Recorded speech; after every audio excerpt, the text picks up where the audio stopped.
Welcome into Giants Postgame Wrap-Up presented by Mercedes-Benz, the official luxury automobile of the New York Football Giants. I'm Madelyn Burke, joined by two-time Super Bowl champion David Diehl. David, tough one for the Giants in Week 3 as they fall to the visiting 49ers 36-9 at MetLife Stadium. What's your initial reaction? You know, obviously this was a very disappointing loss for this New York Giants football team with the opportunity to face the NFC Championship team in your house with 9 of 22 of their starters out due to injury. But even with that said, you know that they still have talent on the field. This was a game that you knew came down to the time of possession and who would win the turnover battle. And for this one, it was the San Francisco 49ers. And another week, too, where the Giants got off to a slow start. We got to take a look at these first half stats here. The time of possession really stands out. 22.5 minutes. San Francisco has the ball. The Giants' defense is on the field. That's pretty impactful. It's very impactful. Not only was it running the football, but they were running end arounds. They were doing a lot of different motion stems that kept their defense off balance. And that's one of the issues that we have to look at for this Giants football team moving forward. Alignment, assignment, that's what needs to be taken care of. As the second quarter started to come to a close, the 49ers went on a very pivotal drive. First of all, this 3rd and 22 illegal contact penalty on Darnay Holmes. Well, this is obviously something that could be ticky-tacky, but you know the rule of emphasis that officials are looking for is that illegal contact after 5 yards, especially when you're wide open right there in the slot on a 3rd down. And as that drive continues, we see Ross Dwelley, tight end Ross Dwelley, and, you know, Kyler Fackrell and Logan Ryan both missed the tackle. Julian Love ends up bringing him down. Techniques and fundamentals. Obviously, Logan Ryan was coming in for the tackle, and it looks like Fackrell was going for the strip. Just take care of the down man first. Get him to the ground and then worry about it after. Now, the Giants defense was doing a pretty good job against the run to start, but McKinnon got going later. He most certainly did. This is a 10-yard zone stretch. You see that this 49ers offensive line completely edged the defense and moved them out, and that's why they had that clear running lane for a 10-yard run by McKinnon. And not just one 10-yard run, but 2 back-to-back. The second one for a score right here. And look at how they set this one up. It looks exactly like they're going to run that wide outside zone scheme. They slip the tight end. They kick out their left guard for the seal block. That's the dynamic aspect that they brought to this game, because once they started setting the edge, it gives them more opportunities to set up the blocking schemes with it. And David, despite that tough first half, the Giants were only down 10 going into the locker room at halftime. But coming into that second half, third quarter, especially, Brandon Ayuk really got going, the rookie wide receiver out of Arizona State. He most certainly did. Obviously, the 25th overall pick out of the 2020 draft worked well with Mullins. A lot of crossing routes, a lot of routes breaking towards that sideline and towards the hash mark, and they delivered it very well, and he had his opening game that really brought him into this NFL as a rookie. The Giants were really in it in a couple of moments, and they were aggressive in moments. They went for it on 4th down a couple of times in this game, but this one right here, 4th and 1, Daniel Jones keeps the ball and is just not able to get that yardage right there. This is a mentality as an offensive line. You would know it's 4th and 1. You're running the quarterback sneak. It's your will up against theirs, and the 49ers defense was the one that stepped up and got the job done. And that one right there, too, how impactful was that for that point in the game? I mean, at what point did you see the air coming out of the balloon for the Giants? That is a very pivotal point in this game. It's 4th and 1. Your will is on the line. You don't convert it. Now, all of a sudden, you know that you're going to be chasing the chains and playing from behind, and you're not going to have those 3rd and short opportunities. All right, well, coming up after this break, we've got a lot more coming up on this show. We're going to hear from Giants head coach Joe Judge. That and more to come here on Giants Postgame Wrap-Up presented by Mercedes-Benz. Stay with us.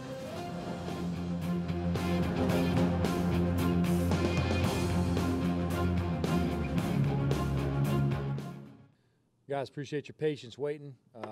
After games, I like to talk to a few players, check on some guys, see how they're doing. So I'm a little slow to get into it. Look, real simple. I'll be honest with you up front. I'll obviously answer your questions. I'm going to reserve a lot of analysis of the game until I have a chance to thoroughly review the tape and go over everything we're doing. I'm going to work the rest of the night doing that. We're not going to go ahead and postpone anything we have to go get working on. But obviously, we all have to do our job better. Starts with coaching better. And we got to make sure we put the players in the right position. So go ahead and any questions you have right now, I'll answer what I can answer, guys. But I'm telling you up front, there's going to be a lot of things, details on the game that I'm going to reserve until I watch the tape. Lombardo. Hey, Joe. 2 more turnovers from Daniel. You guys didn't run a play in the red zone. Mullins has a 108.9 quarterback rating. Where do you guys go from here? How do you bounce back from something like this? Yeah, we go back to work, Matt. You know, I know it's a simple answer, but that's really the solution. You know, we go to work, we work on the fundamentals, we improve what we do situationally, we keep grinding on a daily basis, and we work to see the results. That's where we go. We go back to work. Pat Leonard. Joe, can you hear me? Yeah, I got you, Pat. Do you think that the offense's early turnovers are putting the defense in a really bad spot? Because it seemed like your defense, at least early, was holding them to some field goals, but the early game turnovers seem to be putting you guys on your heels. Would you agree with that? There's enough things on all sides of the ball that we've got to correct right now, Pat. We don't ever want to have turnovers. We don't ever want to have penalties. We don't ever want to have mental errors. All right, but look, offensively, our job is to execute. Defensively, we don't choose when we go on the field. Our job is to respond whenever we're put on the field, in whatever situation. So, again, you know, there's enough to go around, starting with coaching. So we're going to make sure we look at this, we get in depth with it, and we improve, you know, everyone across the board. Do you have any kind of update on Jabril or Andrew Thomas? You know, I do not. Andrew obviously was good for the rest of the game. That was obviously real late in the game. We'll kind of see where he's at. I don't have an update on Jabril. That's all I can tell you right now. As soon as we get something, you know, we'll give you an update as much as we can. Thanks. Rock. Joe, you're a team that focuses on day-to-day improvements, little steps forward. Does today feel like a step backwards for the program? Well, Tom, I'd just say that, you know, I got to watch the tape right now and kind of review everything thoroughly, starting with, you know, calls we made, our execution on those calls, individual breakdowns, what we have to work on as a unit. But our emphasis is on day-to-day improvement. We're focused on coming back in here this week, cleaning up mistakes, pushing forward, and we have a good opponent next week. And then on the 4th and 1 with the sneak that didn't go anywhere, would you rather run a little bit more creative play there, and B, how close were you to dropping that red flag? Well, I was looking at the replay to see if it was close enough to drop the red flag. The angle we had on the field and the information I was getting from up top, you know, was giving me the indication that it would be a wasted timeout right there. That's why I held it. Look, I'm not going to apologize for being aggressive. You know, I challenge these guys to come out and be aggressive and fight. You know, I can self-scout myself and understand when it is and isn't time to go for it. But that moment in the game, I want to be aggressive. All right, and you can look at me as a coach and say it may not be the best decision at the time, but I'm not going to apologize for being aggressive in that situation. I have confidence in our players, and I want to make sure that we play that confidence by letting them play aggressive. I was actually asking about the play call, not the decision to go for it. You know, the quarterback sneak. When, you know, a lot of times on 4th downs, you'll pass it, you'll do other things to try and find that yard. Look, we consider all things. I mean, at that time, that's the best call we thought in our plan right there. So they made a play.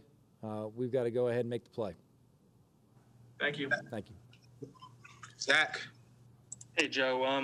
When you were hired, you talked a lot about how you want this to be a tough team that kind of represents this area and be a blue-collar team, all that stuff you said. I guess, how do you explain how this game went, especially in the second half where you guys, you know, as mentioned, didn't get in the red zone and kind of struggled to stop them a little bit? I guess, how do you explain that in regards to how tough you want your team to be? Yeah, I think about toughness and how you respond to things. Obviously, we have some adversity right now we have to respond to.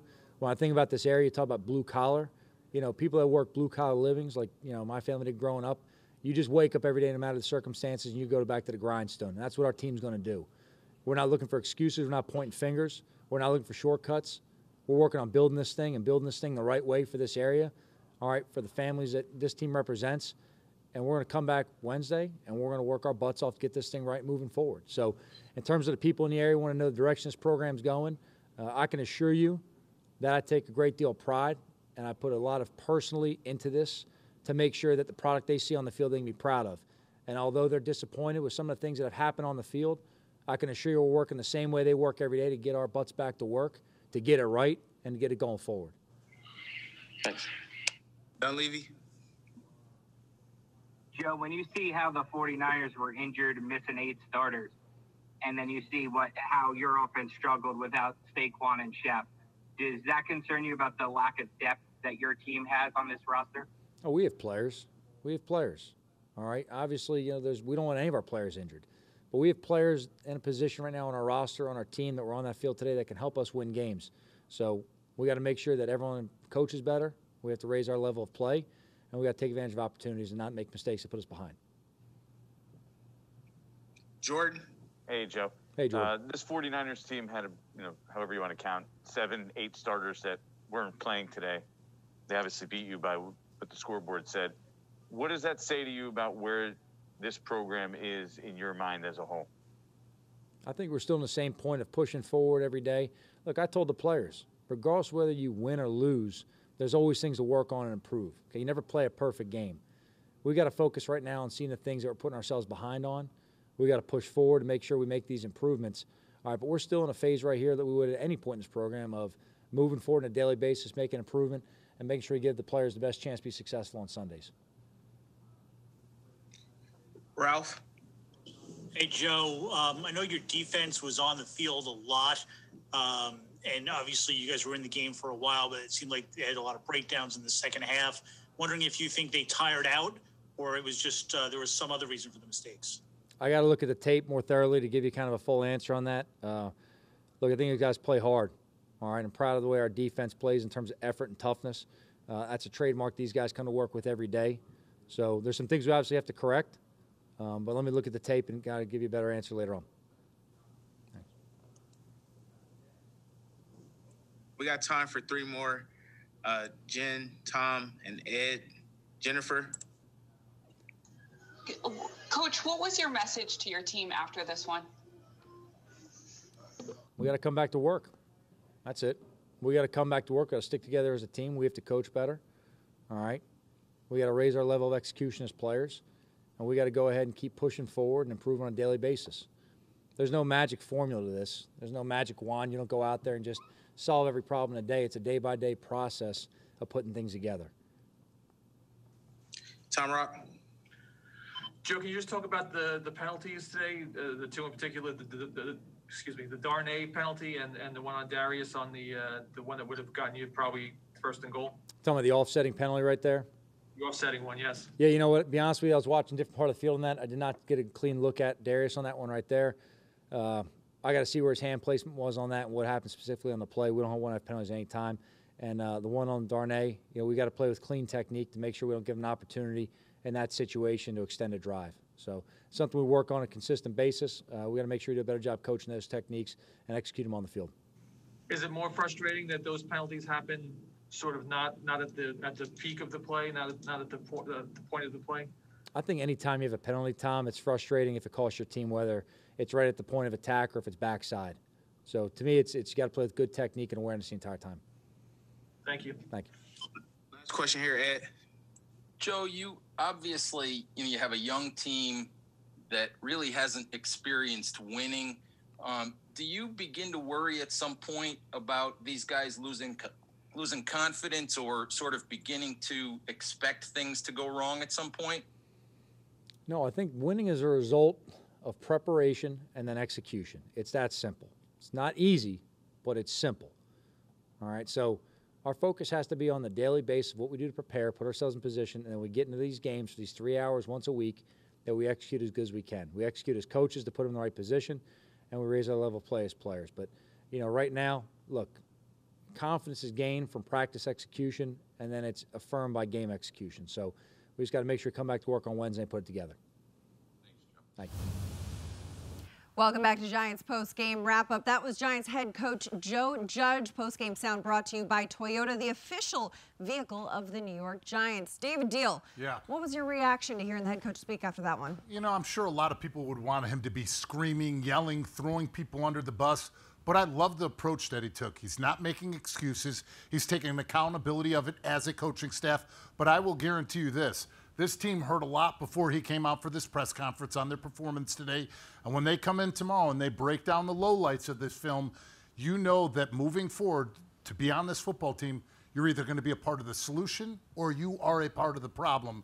And there's going to be change coming forward. Absolutely. It was 45 minutes from the end of the game to when Joe Judge got to that podium. Yep. Definitely talked to that team in the locker room. All right, coming up on the program, we'll hear from quarterback Daniel Jones. That and much more coming up on Giants Post-Game Wrap-Up presented by Mercedes-Benz. And hey, Giants TV is the official connected TV app of the New York Giants. Available for free now on Apple TV, Roku, Amazon Fire TV, and inside the Giants mobile app.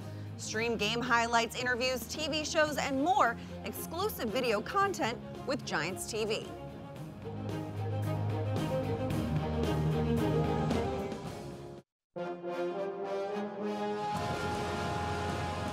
Welcome back to Giants Postgame Wrap-Up presented by Mercedes-Benz. Let's head down to Daniel Jones, who's addressing the media. You know, I think it was definitely disappointing. I don't think, any of us, came in expecting this. But, I think as a team now, we understand we can't let that affect our confidence going forward. And, I'm confident the guys we have in the locker room, the mindset that we have, take it and learn from it. But, not let this situation define us and understand what we need to do to move forward and improve as a team. That was Giants quarterback Daniel Jones after the 36-9 loss to the 49ers.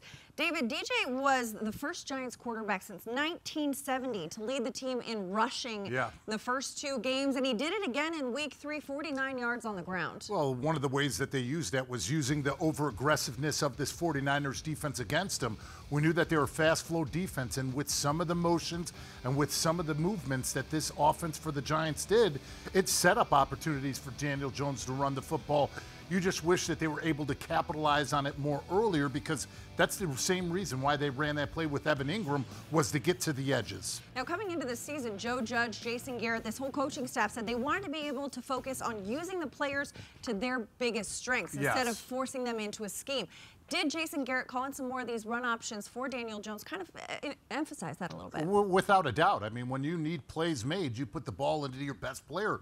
And with Saquon being injured, he is going to have to carry more of that way, whether it's zone reads or whether it's set up runs like they just had in that play. All right, well, we've got a lot more coming up on the program. Stay with us after the break here on Giants Postgame Wrap-Up presented by Mercedes-Benz. We've got more reactions coming for you after this.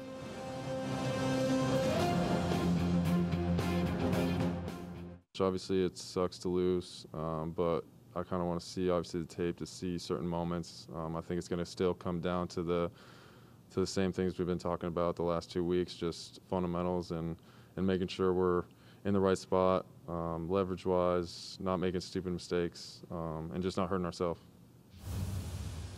Welcome back to Giants Postgame Wrap-Up presented by Mercedes-Benz. That was Giants linebacker Blake Martinez. He had 9 tackles, 1 sack, 2 TFL in today's loss to the 49ers. David, the Giants defense was on the field a lot today. Yeah, I mean, when you are out there on the field up against this type of offense that utilizes as many weapons with all the smoke and mirrors that go with it, they do impose your will, and they start to break it down into the fourth quarter. That's where we started seeing those McKinnon runs start breaking off into those 10-yard clips. Absolutely. The kind of wheels started falling off when the guys started getting gassed a little bit down this stretch. But coming off of this tough loss, 36-9, falling to the 49ers, Giants are going to look ahead to next week, headed out to the West Coast to face the Rams.